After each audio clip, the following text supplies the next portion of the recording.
Well, good morning. Morning.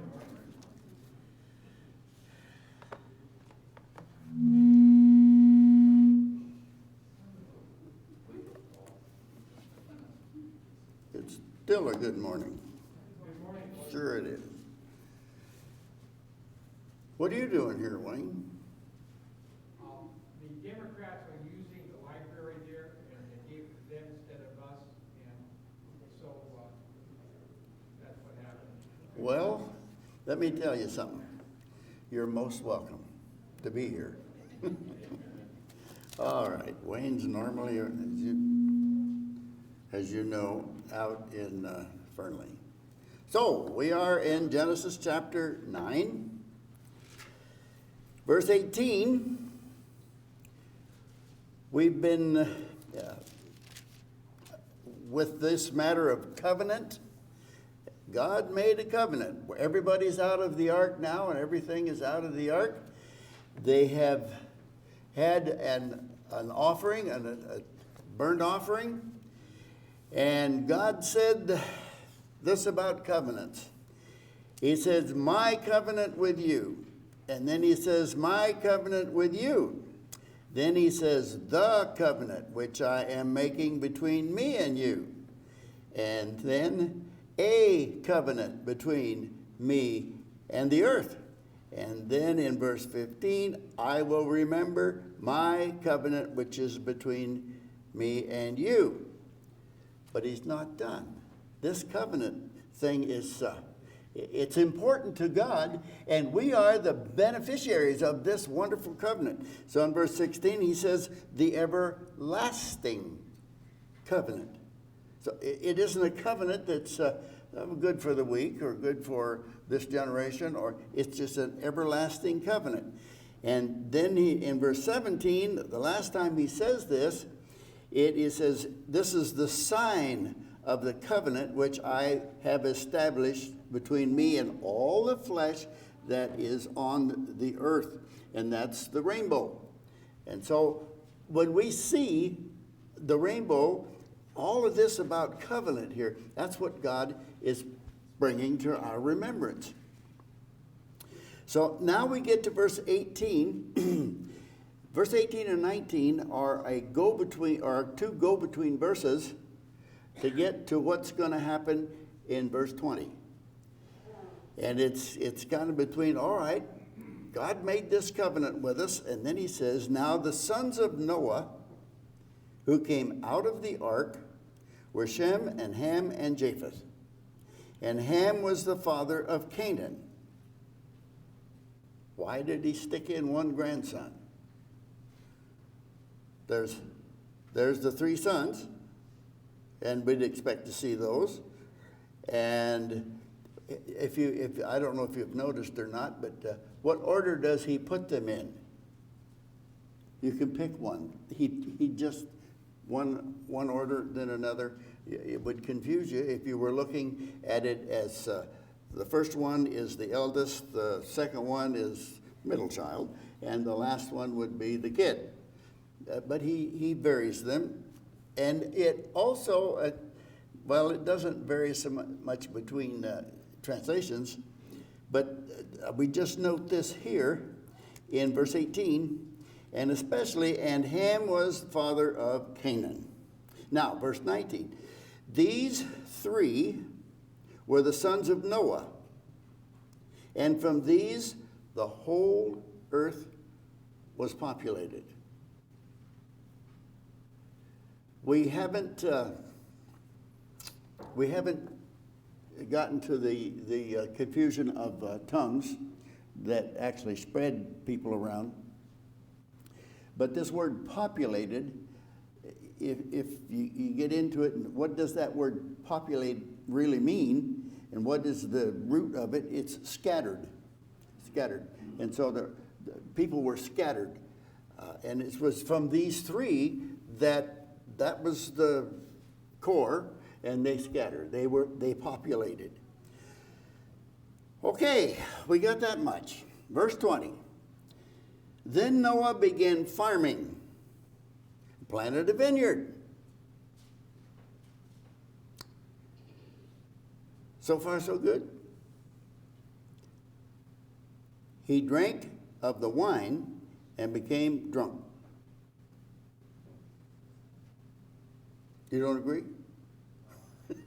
What, Liz? Just gonna say about from those three, all the earth population could rise. That's perfectly reasonable with our 8 billion people on the planet presently.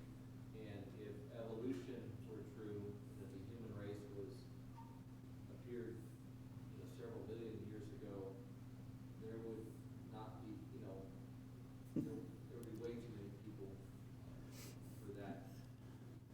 It's Assuming the coronavirus didn't get loose. Yeah, we've had, you almost have to factor in an unknown, and that's illnesses, diseases, and so forth. And God has even allowed, if not created, diseases that man deserves. Sometimes we get what we deserve and we wish we hadn't. And the HIV is a designer disease. It's designed for people, certain people. I believe that. And there it is. So there, sometimes man, it was 60 years ago, 70 years ago, man decided to take it upon himself to control population.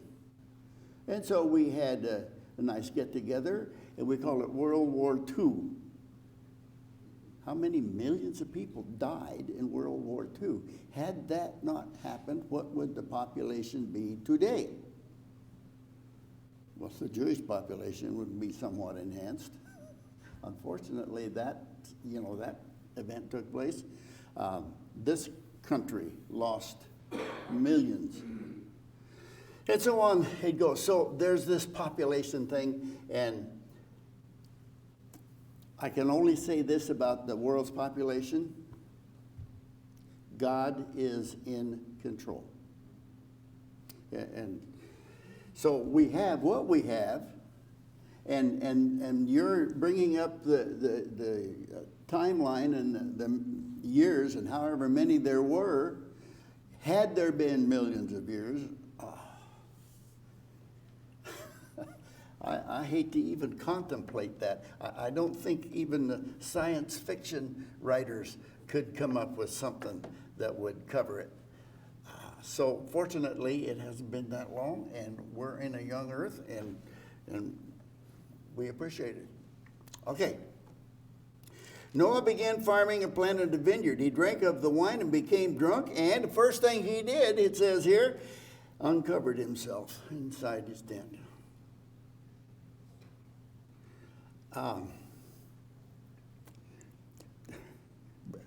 It seems as though alcohol, and this wine, brings out the lowest thing in a person. What happened in the garden when they sinned? They got covered. They covered themselves because, this is, And so, here, the opposite of trying to, Adam and Eve knew they were going to see God pretty soon because he came and talked to them day by day in the garden in the cool of the evening, in the afternoon. And so if we're going to see God, we got to get covered. And so now, here's Noah. He's drunk. And so what's he do? Uncovers. And man loses inhibition. Man loses control, man loses morals, so on it goes. But this is what happened. He uncovered himself inside his tent. So there's not a place that, well, if I'm in my own house, I can do what I want. Well, it cost him trouble. So now at verse 22, with this same the thought that began in verse 20. Ham. Now there's the grandson, or the son, that is talked about along with his son, Noah's grandson. Ham, the father of Canaan, who is going to play a part in this adventure. I don't know. Ham, the father of Canaan, saw the nakedness of his father and told his two brothers outside. So apparently he was inside the tent because that's where Noah was. But now he's outside, and here we have him talking about what he saw inside. He saw the nakedness of his father. So Shem and Japheth took a garment and laid it upon both their shoulders and walked backwards and covered the nakedness of their father, and their faces were turned away so that they did not see their father's nakedness. When Noah awoke from his wine, he knew what his youngest son had done to him. So,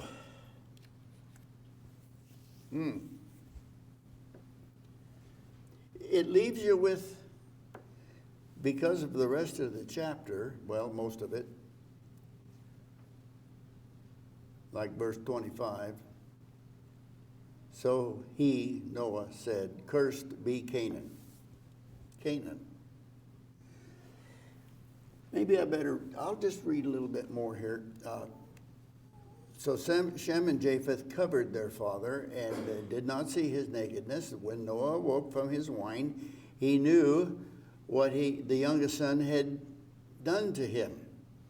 So he said, "Cursed be Canaan, a servant of servants." Was it Canaan that did this? Or Ham? And I'm glad that you're just quiet, because we're not sure, really. He shall be a servant of servants, he shall be to his brothers. He also said, Noah did, "Blessed be the Lord, the God of Shem, and let Canaan be his servant. May God enlarge Japheth, and let him dwell in the tents of Shem, and let Canaan be his servant." And Noah lived 350 more years. Well, no, that's the wrong way to put it. Noah lived 350 years after the flood, not more years after this event, because obviously time has gone on. He has an established vineyard, and he's figured out how to make bad stuff out of it. All right. So what happened in that tent? Do you know? No, you don't. Because it doesn't say. Was it serious? Well, yes, it was. Or this prophecy that Noah makes concerning Canaan, that has come true throughout the ages, shows that this was a serious, serious thing. Was it just because Noah got angry? He figured out what had happened, whatever it was, and he got angry, and so he put a curse on him? No, the fact is that God is involved in this.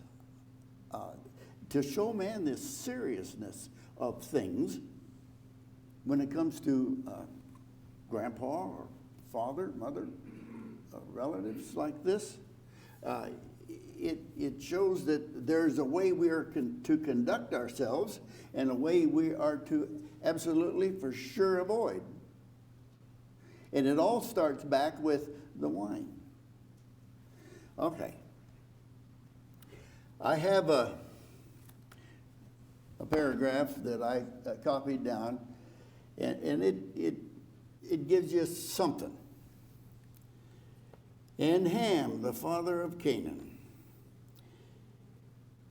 There are some circumstances which follow that make the opinion of the Hebrew doctors not unlikely, that Canaan first saw Noah in this indecent posture and made sport with it to his father. Canaan first saw it, he says, and made sport to his father Ham. Ham, who was so far from reproving him, that is Canaan, as he ought to have done, that he also did the same, and told his two brothers. In the street, publicly, before people, he proclaimed his father's shame and mocked at it. It's hard to think that God cursed him merely for his irreverence, but there was something of derision joined with it, and perhaps of profaneness and irreligion. For Ham, and this is I didn't delve into this, but it's a real thought. Consider it. For Ham is generally thought to have been an impious man, and some take him to have been the first inventor of idols after the flood, possibly of magic, which he learned of the wicked Canaanites before the flood.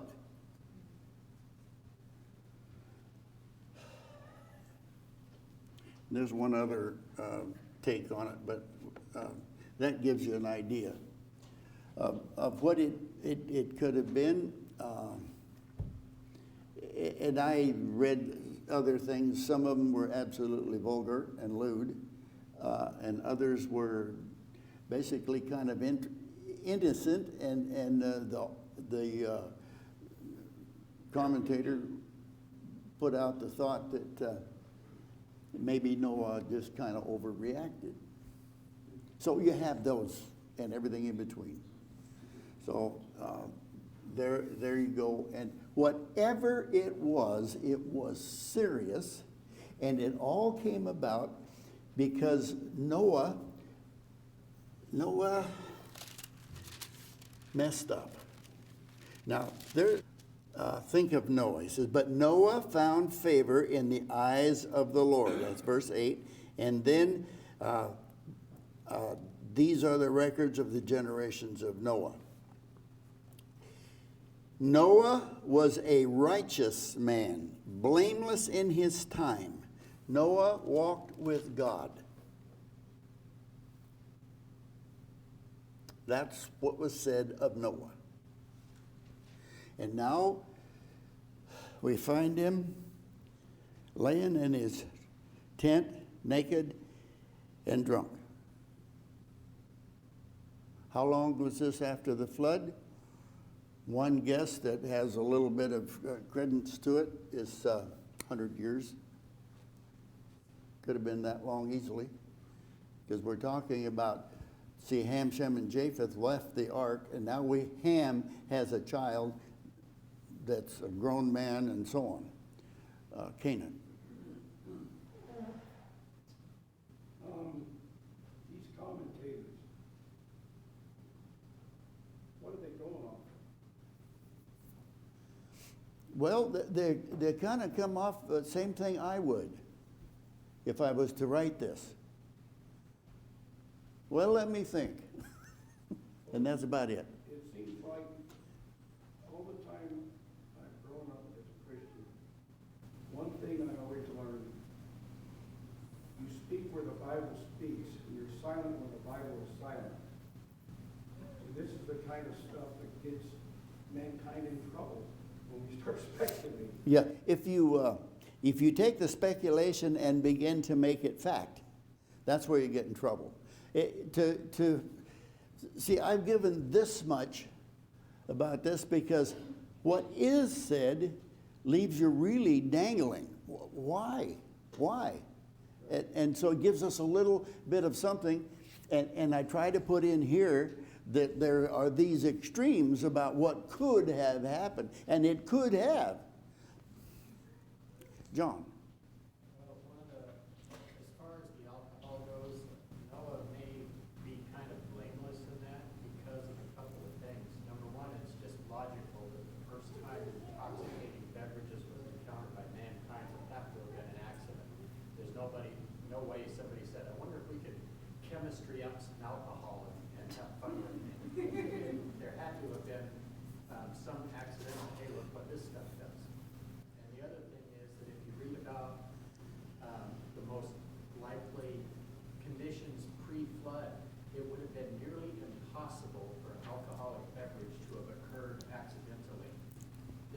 shortly after the flood.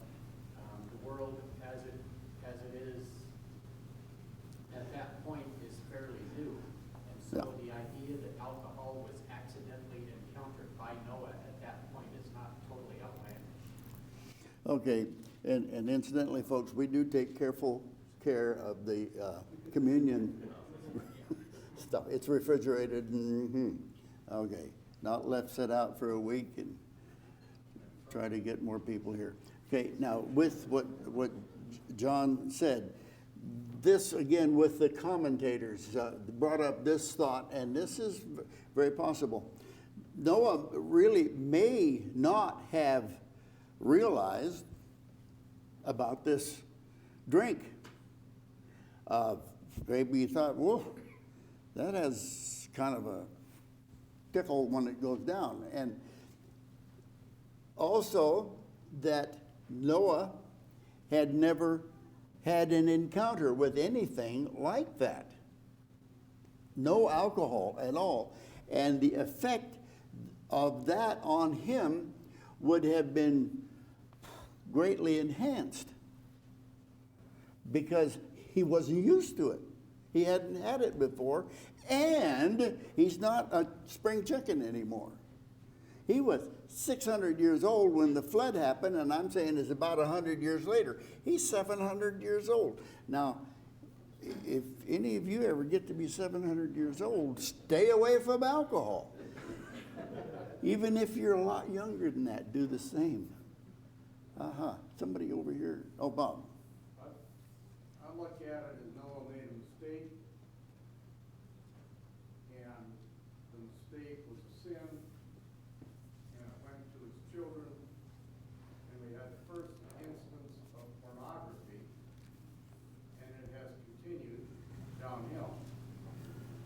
It's visited from one generation to the next. If the parents dysfunction, that dysfunction transfers to the next generation. And it's that simple. It's just started. Because sin didn't go away in the flood. It's still there. What happens with people, and just observe, you'll see it if you don't already know it. One person can deviate slightly.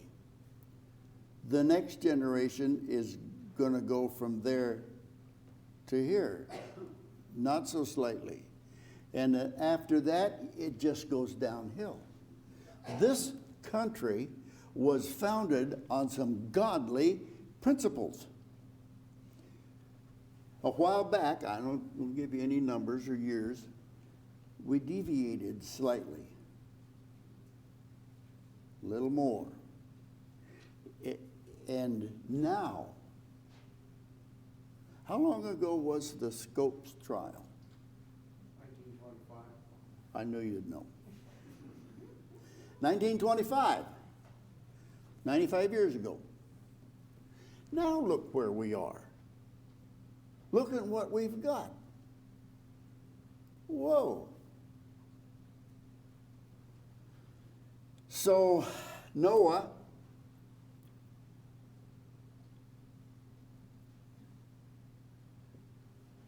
did not in and of himself set a precedent. So that isn't what he was after. But there's the possibility of the son getting off a bit, Ham, and the grandson, who's suddenly come to the forefront, is turned out to be the bad guy. And he gets caught with it and for it, and he pays the price. And so do his descendants. But here, in this, from verse 25 through 27, cursed be Canaan, not Ham. Although, hey, if you curse my kids, I don't like that. You want to hurt me, don't come at me, come at my kids. My grandkids, oh, wow. See? Now, cursed be Canaan, a servant of servants, he shall be to his brothers. So, Shem and Japheth and their descendants would have a servant.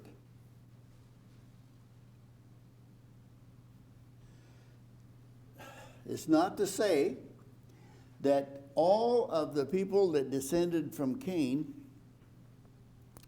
would just fare terribly. It would start pretty much that way because the earth was populated from these three, that is, scattered, and then after a while, it's and forgive the analogy because I don't want to call people dogs because of the connotation that could take, and of course here in America, dog makes out pretty good shape, but dogs. This is a purebred, and this is a purebred. Well, somebody's decided they were because they've got a few ancestors that were just like that. But they're not any stretch purebreds. And then you kind of let dogs run and you put them in the pound and let them run around, and then the dog, and pretty soon, what are dogs? They're pretty much mixtures, and that's people. You put us all here on earth. Okay, so we did get spread out three ways, but now, yeah. Well, what's your ethnic background? I tell people this. Well, I'm a mutt. Yeah, I am. And I did a little bit one time, kind of look back and see what's there, and I get just a glimpse, and well, don't go there. Let's just leave that alone. I'm just here, and God knows me for what I am, and that's it. So this business of ethnic stuff, you want to play pretty light with that. I got 2 dogs. They're Canardies. You can hardly tell what they are. Okay. All right. I have well, you know the story of my son-in-law, daughter-in-law. My daughter married my son. He was killed, so she remarried, so she's still my daughter-in-law. And then the guy she married is my son-in-law. He's a black man. And he and I got talking one day, and he was telling me about he went into Ancestry, and he said, he says, I'm 3/4 Caucasian.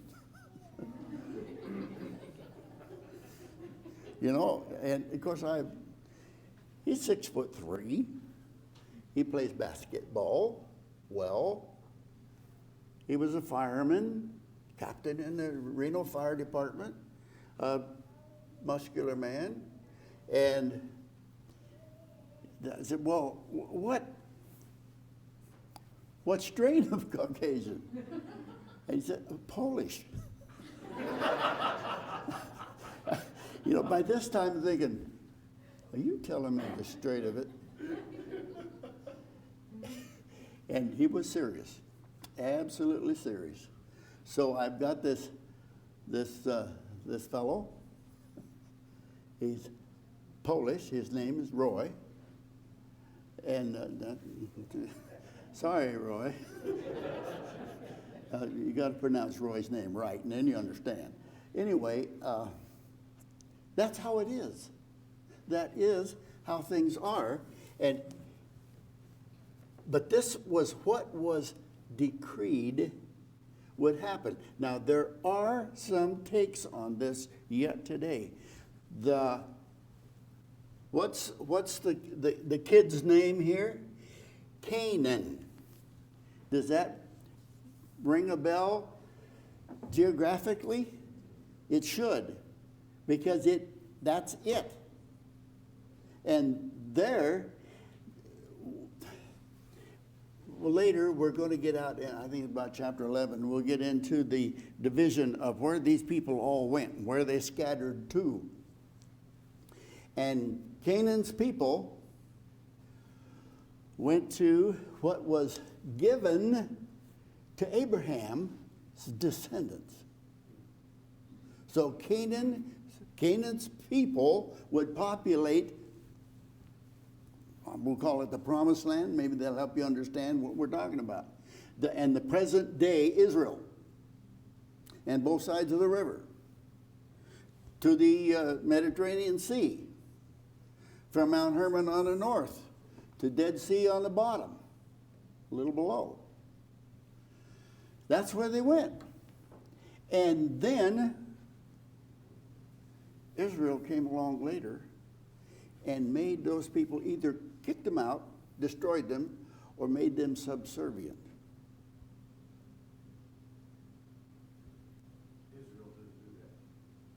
Israel didn't do that. Well, I wasn't going to get into the particulars of history there, but yeah, it's in theory, and if you go Sephardic and Ashkenazic, you begin to understand. Yes. Going back to what Rodney and stuff was saying, speculation is what gets you in trouble. Noah did something wrong. There's no doubt about it. His son saw him, and instead of taking the appropriate measures, he went and ran his mouth, which made the problem worse.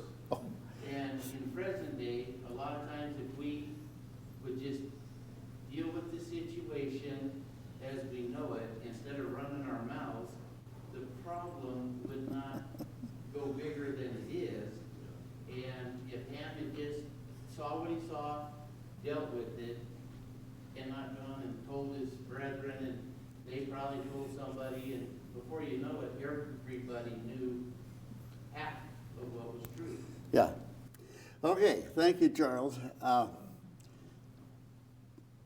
The verse says, be swift to hear, slow to speak. And then the third one will follow, and slow to anger. I'm a little confused with why Canaan got cursed by Moses. Why Canaan got what? Cursed. By Noah? Okay, no, yeah, I'm sorry. Oh, okay, you threw me there.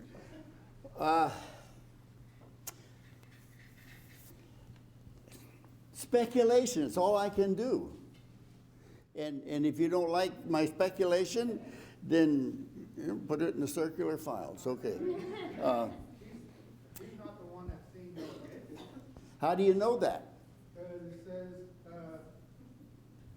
Ham, the father of Canaan, saw the nakedness. Okay?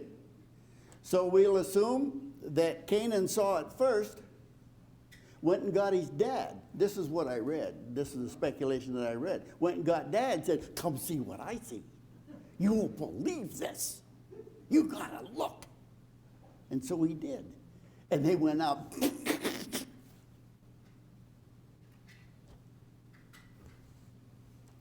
Like I said, if you don't like that one, come up with your own. But I tell you what, the bottom line in all of this is Noah messed up. He probably spent the rest of his life regretting it, wishing it hadn't happened. And those guilty parties paid for an action. And it had to be Canaan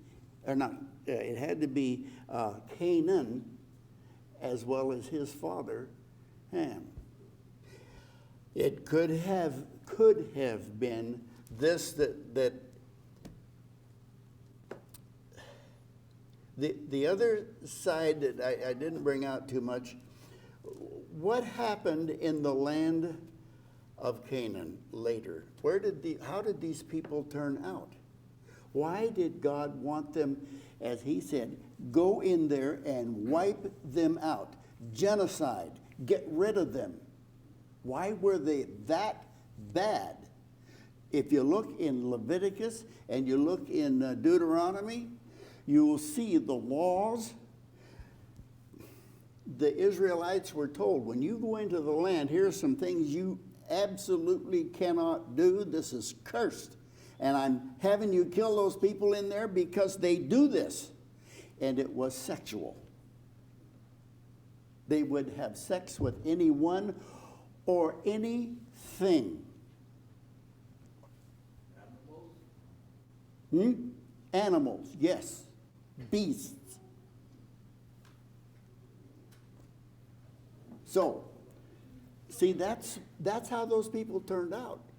And it's so, you get back, where did this come from? Ham and Canaan, who brought it over from before the flood. Ham did. That's speculation. Please leave it there. I absolutely agree with you. I think that if we look back, who wrote the first 5 books of the Bible? It's Moses. Moses, who's arguably the closest to God in the Old Testament, spending all the time with God. God is actually, his wisdom being far above and beyond us. He's teaching us a lesson. Something bad happened. Somebody got punished. Here's the reason why Canaan got as bad as it did. And frankly, do we really need to know the details? Probably not. No.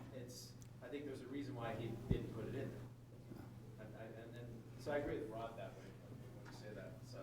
The word we use is just decorum. Yep. Yeah, we don't need to know the details. We really do not. And we know where it went. We know what happened. We know how the people historically became. Yes? Another thing we know about this passage, because it's the first thing in here that it tells us. Noah got drunk. Yeah. Oh boy. And Noah one got thing drunk. we can learn from this is the person that did the wrong is not the only person that can be affected by it. This is why it's so important for us to leave alcohol alone. The effects of it goes far and beyond just the individual that may be participating in it. Okay. As we get all uptight about this coronavirus and how many people have already died from it, and that many people die every day from the effects of alcohol, either on the road or the livers quit or whatever. Okay, both. Yeah, just all kinds of problems from it. And this is just an example. It isn't given here just so for us to see that Noah was bad, because I read to you from Genesis 6 what God's take on Noah. He was a good guy. He really messed up. He may not have known the effects that this drink would have on him. And when he then got drunk and whatever happened, he was upset in the extreme, and should have been at himself and at whatever else took place. All of that. But we learn there's a way to conduct ourselves, a way that is right. Why is it right? Because God said it was right, and he had a reason for saying it was right, and he is right to be right. Okay. So the very last thing we'll look at today is the last verse here, last 2 verses in Genesis 9. Noah lived 350 years after the flood. So I'm saying another 250 years after this event. I'm guessing, but that's all I can do. And so all the days of Noah were 950 years, and he died. And so the thing that was said about Adam way back in the beginning, everyone was to die because of sin. And so all the people that were talked about in the lineage, and he died, and he died. And so this happened with Noah. Noah lived just, let's see, what was it, 20 years longer than Adam lived. Not past Adam's life, but Adam lived, what was it, 930 years, I think? And here he's 950 years. But he's not as long as Methuselah, 969 years. So there's that long, long span of life that they had in those days. It was just about to taper off, and somewhat rapidly. There would be, I'll say, 3, maybe 4 generations, and then it began to really get short. By the time we get to Abraham, which is couple hundred, 300-400 years on down the road, I'm guessing here. By the time we get to Abraham, when Abraham was 100 years old, he was saying, I can't have kids anymore.